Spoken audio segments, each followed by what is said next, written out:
আসসালামু আলাইকুম ওয়া রাহমাতুল্লাহ। মুসলমান ভাইদের জন্য সালাম, হিন্দু ভাইদের জন্য মন থেকে অন্তর থেকে ভালোবাসা জানাই। যারা যারা এই চ্যানেল নতুন ভিডিও দেখছেন অবশ্যই চ্যানেলটা সাবস্ক্রাইব করুন, পাশে থাকা ছোট্ট বেল আইকনটা বাজিয়ে দেন পরবর্তী কোনো ভিডিও ছাড়ার সাথে সাথে যেন আমার ভিডিও আপনার কাছে পৌঁছে যায়। আজকের আপনাদের শেখাবো অবাধ্য স্ত্রীকে নিজের আয়ত্তে আনা, নিজের কন্ট্রোলে আনা, নিজের কথায় বাধ্য করা, নিজের উপর আকর্ষণ করা এমন একটা অবাধ্য তদবির আপনাদের সামনে আজকে শেয়ার করব।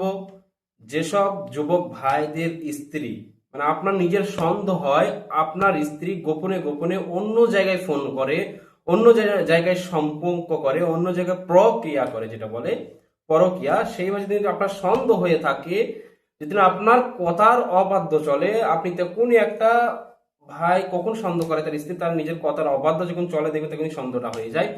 তো সেই স্ত্রীকে আপনার নিজের দিকে পাগল করে নেওয়া, নিজের দিকে বাধ্য করে নেওয়া এমন একটা তদবির আপনাদের সামনে আজকে আমি পেশ করব, উন্মুক্ত করে দেবো ইনশাআল্লাহ। যারা যারা ভিডিও নতুন দেখছে, ভিডিও ভালো লাগলে অবশ্যই লাইক করবে, 5টা মানুষের কাছে শেয়ার করবে। আপনাদের শেয়ারের দ্বারাই আরো 5টা মানুষ যেন শিখে উপকৃত হতে পারে।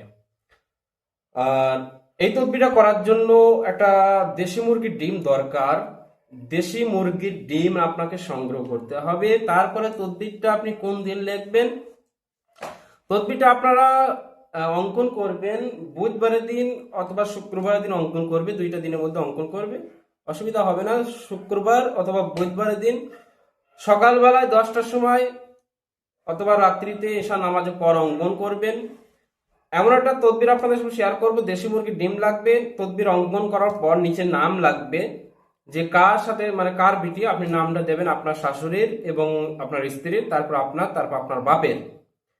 ওটা দেওয়ার পর কি দিয়ে আঁকবেন সেটা বলে দিই। মেক্স জাফরান কালি যাদের কাছে থাকবে ভালো, আর যদি না থাকে একটা মার্কার নেবেন, লাল মার্কার পাওয়া যায়, সেই মার্কার দিয়ে আপনারা স্ক্রিনের মধ্যে যে নকশা, যে তদবিরটা আপনাদের সামনে ভাসছে, এই তদবিরটা আপনারা দেখে দেখে সুন্দরভাবে একটা ডিমের উপর সাইজ করে লিখে নেবেন। লেখা হয়ে যাওয়ার পর আপনারা নিচে আপনি নাম লিখবেন, ফলান বিন ফলান আলা হব ফলান বিন ফলান। অর্থাৎ যদি আপনি আরবিতে নাম লেখেন তাহলে ডান সাইড থেকে বাম পাশে যাবে, আর বাংলা লিখলে বাম পাশে থেকে ডান পাশে নাম যাবে। ভালো করে এটা খেয়াল করবেন, তবেই তদবির আপনারা খাটাতে পারবেন, না হলে খাটাতে পারবেন না। বশীকরণটা উলট পালট হয়ে যাবে, আপনার স্ত্রী আপনাকে বশীকরণ করে নেবে, কিন্তু আপনি করছেন, কাজটা আপনি চালাচ্ছেন। কিন্তু যেদিন এখানে যেদিন নামটা যেদিন বাম পাশ থেকে বুঝে সুঝে না লেখেন, যেদিন বাংলা লেখেন বাম পাশ থেকে নাম লিখতে লিখতে ডান পাশে যাবে, আর আরবিতে লিখলে বাম পাশ থেকে লিখতে লিখতে লিখতে ডান পাশ থেকে লিখতে বাম পাশে যাবে। একটুখানি বুদ্ধি খাটিয়ে লিখবেন, তাহলে বশীকরণটা পাওয়ারফুল ভাবে খাটাতে পারবেন।